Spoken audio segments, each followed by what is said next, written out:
Bonjour à tous et bienvenue sur la chaîne. Je suis Gabriel Fontaine et ici on parle auto sans prise de tête. Conseils pratiques, explications techniques, accessibles et réponses claires à vos questions de tous les jours. Que vous soyez débutant ou passionné, vous allez trouver ici de quoi mieux comprendre et entretenir votre voiture. Pensez à vous abonner, à laisser un petit like et restez avec moi jusqu'à la fin de la vidéo. Chaque détail peut faire la différence. En juin de l'année dernière, le gouvernement espagnol a annoncé la feuille de route des organismes publics pour tenter de réactiver l'intérêt pour l'achat de nouvelles voitures et, par conséquent, de relancer l'activité dans l'industrie automobile. Grâce au plan d'intervention basé sur des incitations à l'achat de voitures plus efficaces et durables, l'exécutif a donné naissance à deux programmes dont les objectifs sont à la fois communs et incompatibles. D'une part, le plan rénové a été présenté et, d'autre part, le plan MOVE. Suite à la publication au journal officiel de l'État du décret royal 569/2020 du 16 juin qui établit le cadre juridique du programme d'incitation à la mobilité efficace et durable, également connu sous le nom de MOVE 2 ou Plan 2020, le document fait référence à l'investissement public comme moyen de réactiver la chaîne de valeur de l'industrie automobile en couvrant 4 niveaux d'action.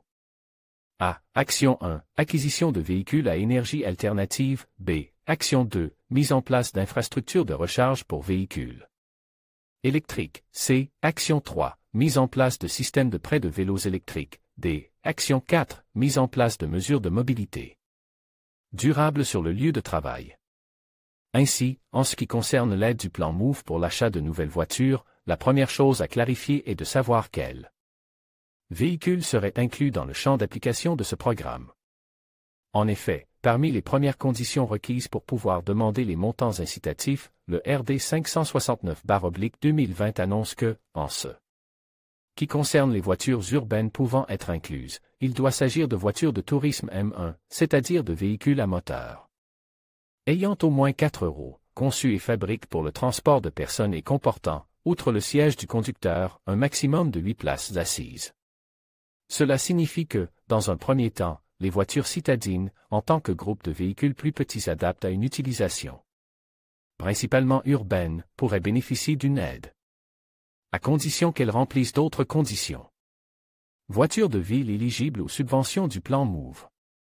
Selon la base juridique du plan MOVE, les voitures pour lesquelles des subventions peuvent être demandées sont les suivantes, les voitures électriques pures, les voitures électriques à autonomie étendue, les voitures équipées de systèmes de piles à hydrogène, ou les voitures hybrides rechargeables nouvellement immatriculées dont le propriétaire est le signataire de la demande de subvention.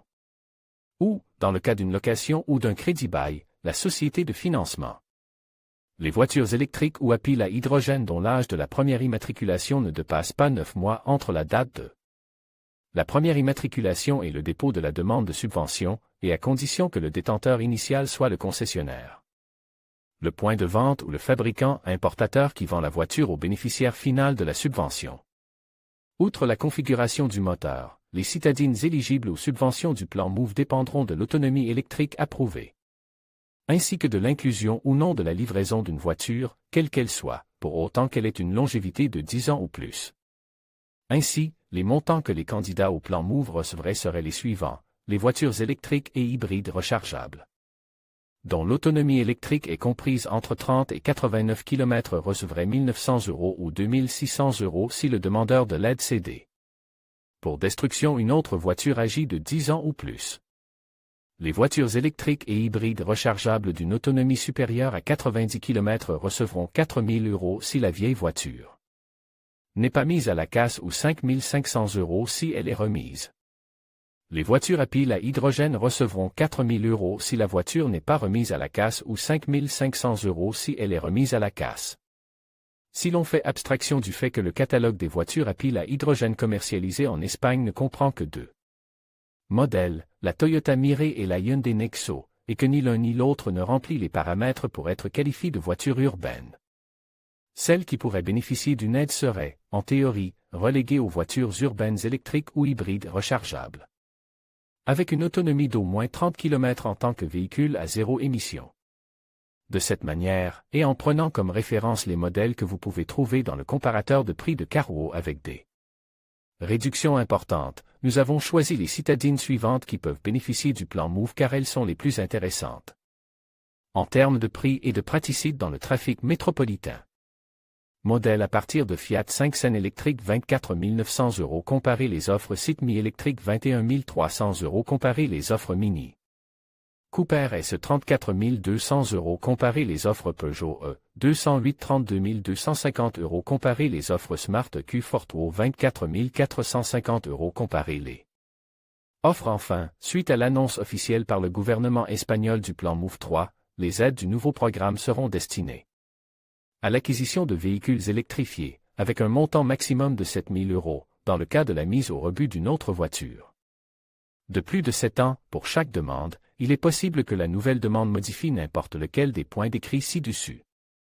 En conclusion, le plan Move représente une avancée significative pour la transition vers des voitures citadines plus écologiques et accessibles.